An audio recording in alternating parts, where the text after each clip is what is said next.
What's up everyone, the Game2K2 here once again, and today I continue my review of the Harry Potter franchise with the Prisoner of Azkaban. After Chris Columbus directed the first two films, he elected not to return as director of the Prisoner of Azkaban, and took a producer's role this time around. The director's chair would then go to Alfonso Cuarón. The story centers around Harry's third year at Hogwarts, and things aren't getting any better. They have a new defense against a dark arts teacher named Remus Lupin. However, it turns out a man has escaped from a wizard's prison known as Azkaban. The man is known as Sirius Black and is believed to have had a hand in the murder of Harry's parents. In order to catch Black, guards from Azkaban known as Dementors have been sent to Hogwarts. Dementors are not nice creatures. They are black, ghost-like figures who suck out a person's soul. Black soon turns up at Hogwarts and meets Harry. He then proves his innocence and reveals the real man behind the murder of Harry's parents, a man that has been posing as Ron's rat Scabbers. However, as the story progresses, the Dementors catch Black. Harry and Hermione cannot convince anyone that he is innocent. Instead, they go back in time to help Black escape. To me, this was the film that turned this franchise from a book adaptation franchise to a film franchise. Prisoner of Azkaban improves in so many areas that the first two films had flaws in. One of the biggest improvements is with the dialogue. While the first two films just copied and pasted most of its dialogue from the books, The Prisoner of Azkaban doesn't, which is a huge step up because a lot of the dialogue from the first two films didn't transfer so well from the books to the films.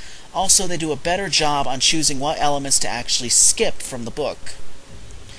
Also, this is a pretty stunning transition from the Chamber of Secrets, because the Chamber of Secrets, while slightly darker than the Sorcerer's Stone, looks really lighthearted compared to The Prisoner of Azkaban.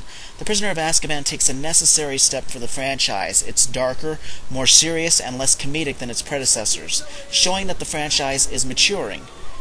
Now, when I first saw the film, I was a little stunned at how dark it was, because a lot of fans have made fair arguments that the book series didn't truly get darker until The Goblet of Fire. But it is also true that despite being a short book, The Prisoner of Azkaban was a much darker book than the first two. Another real noticeable element about this film is how it's shot. Alfonso Cuarón is a very gothic director, and it shows in The Prisoner of Azkaban. The style of the lighting and the effects have a very gothic feel to them, and it actually fits very well.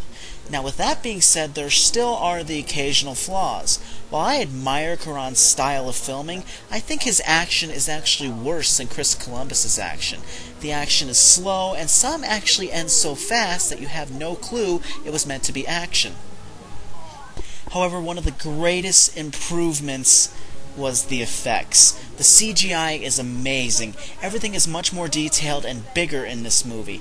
The CG for the Dementors and Buckbeak are really incredible to look at. I think the only piece of CG I was disappointed with was Sirius as the dog. He was always described in the book as a big dog. In the movie version, he's a little small. Still a great effect, but the look of it didn't match the book very well. Now, as for the acting, like the first two films, the acting is top-notch. There were 5 main additions to the cast. First, we have David Thewlis as Remus Lupin, who was surprisingly perfect for the part. He really portrayed the gentle side and also the mysterious darkness about the character perfectly. Then there's Emma Thompson as Sybil Trelawney, who is unbelievably like the character in the book. The character is both goofy, but also has a rather dark side in a way, which is exactly how the character was in the book. Then there's Gary Oldman as Sirius Black. This was a role that I was actually concerned with because, while I think Gary Oldman is a very good actor, I didn't think he was really right for the part. But he definitely proved me wrong. His performance is well done. He really captured the madness of the character, but I also love how fast his personality changes after the scene in the Shrieking Shack. Then there's Timothy Spell as Peter Pettigrew, and while the role is short, I really thought he performed it perfectly. Not only did they make him look unbelievably like the character described in the book, but the creepiness of the character is really amazing. Then there's the biggest casting change in the entire movie. Since Richard Harris had passed away shortly after the Chamber of Secrets, another actor had to assume the role of Dumbledore. The role will be given to veteran actor Michael Gambon. While it did take some time to get used to seeing Gambon in the role and not Harris, I can honestly say that Gambon performed the role very well in his first time out. In fact, the way Gambon performs Dumbledore is actually rather interesting, because while Harris's Dumbledore is very kind and gentle, Gambon's Dumbledore, while still kind and gentle, has almost a darkness and creepiness to him that wasn't in the first two films. And now that the full book franchise is over and I've read all of the books in order, this performance actually seems rather fitting. Now we have the returning actors. I can honestly say that the younger cast really shows some great acting improvements. However, I think the one that really stole the show as far as the younger cast is concerned is Emma Watson. Her performance is really a standout in The Prisoner of Azkaban. Daniel Radcliffe and Rupert Grint also show some great acting abilities as well.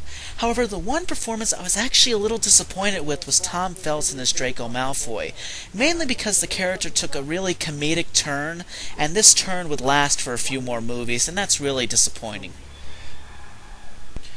Overall, the third Harry Potter film is the first one of the film franchise that actually feels like an actual film.